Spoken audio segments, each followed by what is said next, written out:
என் அன்பு சகோதர சகோதரிகளே, நாம் ஒவ்வொருவரும் இந்த பூமியில பிறந்து வளர்ந்து இத்தனை ஆண்டுகள் இந்த பூமியில வாழ்ந்து கொண்டிருக்கிறோம்.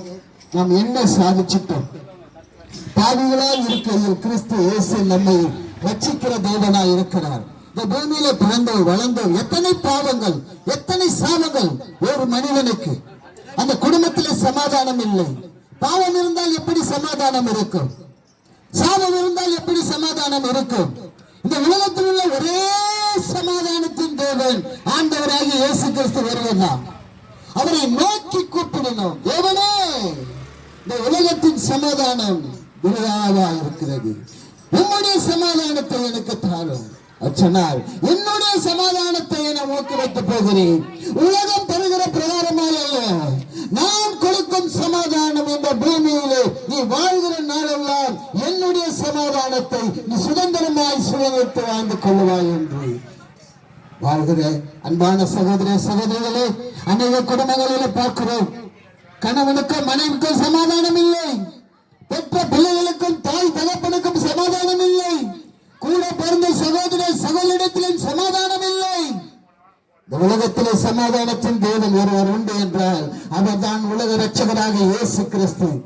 அவர் சொல்லுகிறார், மனம் திரும்பு, மனம் திரும்பு, பொல்லாத வழியை விட்டு மனம் திரும்பு, பொல்லாத வழியை விட்டு மனம் திரும்பு, போதை வஸ்திரத்தை மனம் திரும்பு, இச்சையை விட்டு மனம் திரும்பு. அவர் மனம் திரும்பி நீ பரிசுத்த வாழ்க்கையை வாழ்கிற போதுதான் உனக்கு பரலோக ராஜ்யத்தை அவர் உனக்கு சமீபமாய் வைத்திருக்கிறார். அவர் சொல்லுகிறார், உனக்காக பரலோக ராஜ்யம் மிக சமீபமாய் இருக்கிறது, மனம் திரும்பு, மனம் திரும்பு என்று.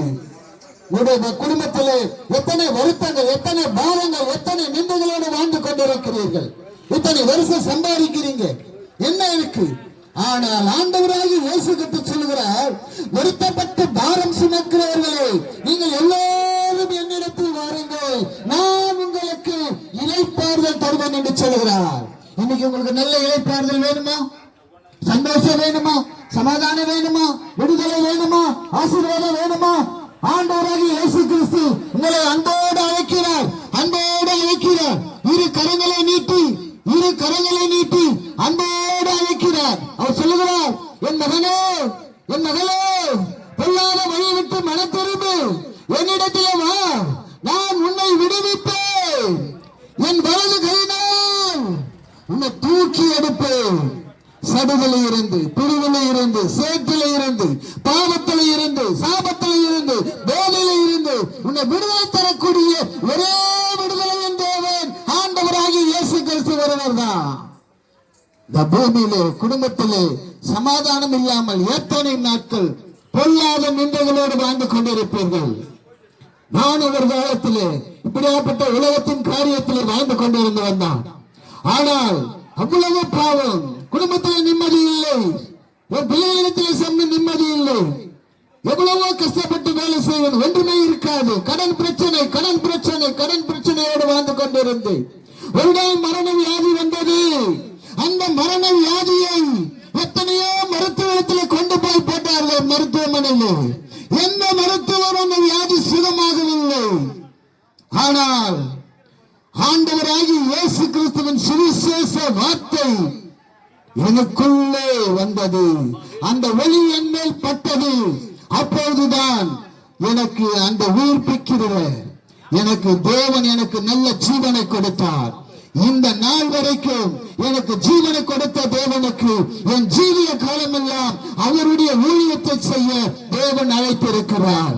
அன்பான தேவ ஜனமே, இந்த பகுதியில் இருக்கிற ஜனங்களுக்கு உங்களுக்கு ஒரு சமாதானம் இருக்கா, சந்தோஷம் இருக்கா? ஆண்டவராகிய இயேசு கிறிஸ்து சொல்லுகிறார், இதோ நான் உன்னை விட்டு விலகுவதும் இல்லை, உன்னை நான் கைவிடுவதும் இல்லை, நான் உன்னை ஆசீர்வதிக்கவே ஆசீர்வதிப்பேன் சொன்னவர். ஒருபோதும் உன்னை கைவிட மாட்டா, எந்த சூழ்நிலையில் உன்னை கைவிட மாட்டா. உற்றார் உறவினர் உன்னை கைவிட்டு விடுவார்கள், கூட பிறந்த சகோதர சகோதரிகள் கைவிட்டு விடுவார்கள், உன்னோடு நண்பர் கைவிட்டு விடுவார்கள். கைவிடாத உன்னுடைய வலது கையை பிடித்து தூக்கி எடுக்கிற தேவன் ஆண்டவராகிய இயேசு கிறிஸ்து ஒருவர் தான். இயேசுவை நம்பினவர்கள் ஒருபோதும் வெட்கப்பட்டு போனதில்லை. இயேசுவை நம்பினவர்கள் ஒருவரும் தரித்திரராய் ஆனதில்லை. இன்றைக்கு உனக்கு செழிப்பான வாழ்க்கை வேண்டுமா? உங்கள் குடும்பத்திலே இத்தனை வருஷம் நீங்கள் வெட்கப்பட்டு வாழ்ந்திருப்பீர்கள், வேதனையோடு வாழ்ந்திருப்பீர்கள், துக்கத்தோடு வாழ்ந்திருப்பீர்கள். இன்றைக்கு இயேசு உங்களை அழைக்கிறார், இயேசு உங்களை அழைக்கிறார், இயேசு உங்களை அழைக்கிறார். அவர் விடுதலை தரக்கூடியவர், விடுதலை தரக்கூடியவர்.